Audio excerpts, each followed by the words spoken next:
Harden recently. So Giannis leapfrogged him as the MVP favorite after his streak of consecutive 30-point games was snapped. But Harden was a perfect 18 for 18 from the line and appears to be back to his old self. Chris Broussard back with us. 18 for 18. Jeez. All right, Chris, who is your MVP right now?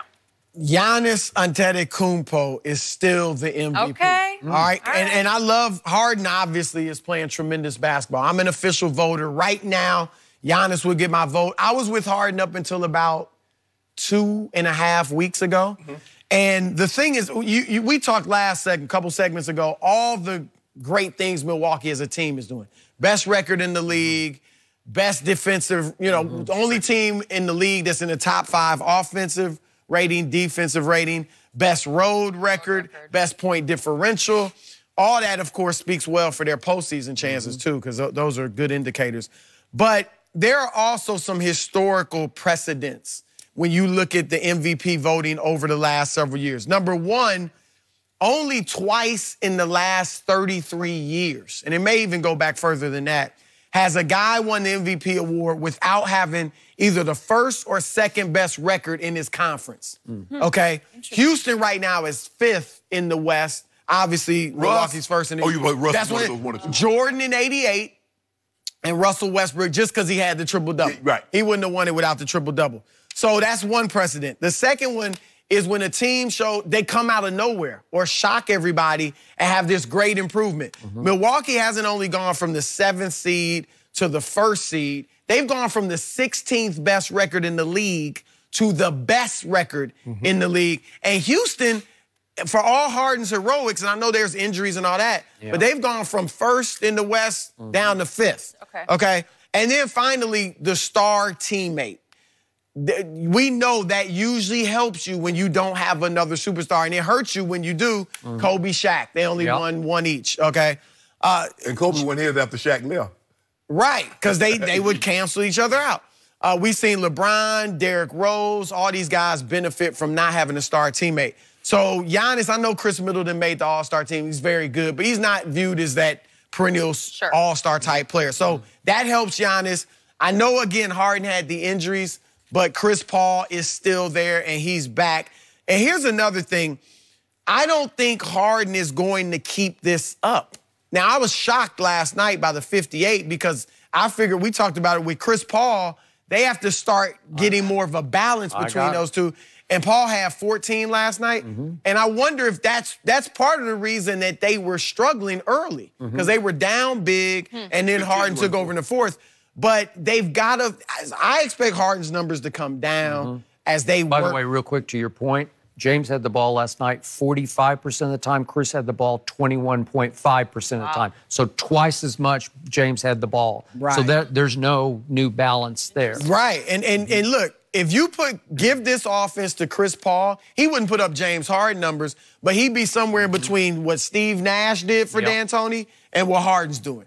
Like, if he's just in this offense 40 minutes. I think he can score 20. Yeah, oh yeah. He'd be like 23 points a game, I'll give you that. 11 assists or something. So I just think that it's Giannis right now. Now, when I was with Harden, it's about winning. That's a huge part of MVP.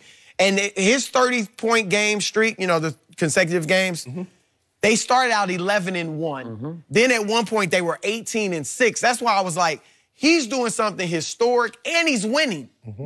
But now they've dropped off a little bit. They're not winning as much, so that hurts him. So I'm with Giannis for those reasons. Harden got 6 50-point games this year. Nobody else has 2.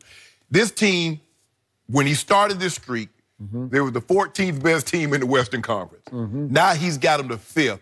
And he did the lion's share of this lifting without Capella and without Chris Paul. Now, remind you, Capella had 6 points last night. Chris Paul had 20.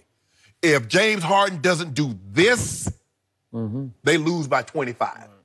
If he's not on this historic streak in which he was averaging 42 points a game before he got broken, 30 points in 32 straight games, if he doesn't do this, it's over. It's over. I was telling Chris off camera, I'm looking, okay, he got 24 points. And I look up again, he got 46. I'm like, how? And then next thing I know, he got 58. I'm like, gee. The way he can score the basketball. Now, we talk about Steph Curry and Klay, them got green lights. They can't touch this kid. This kid got a light. I mean, you talk about... He's no kid anymore. You know what else?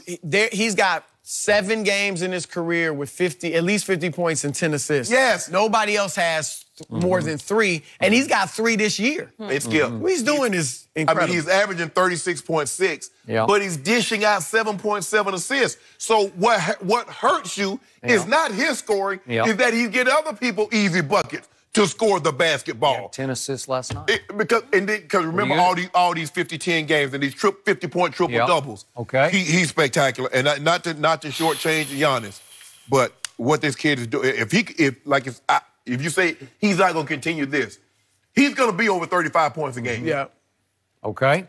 So I want to be very clear about what I'm about to say. When I make a preseason prediction about MVP, I never flip-flop on it.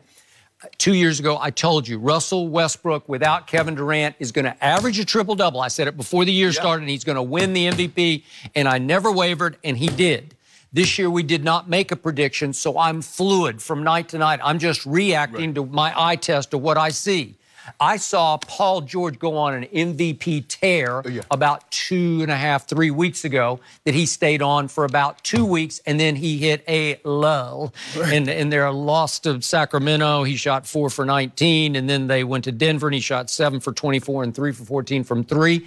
So I have to downgrade a little bit. Now he's hurt his neck, and you know why he hurt his neck?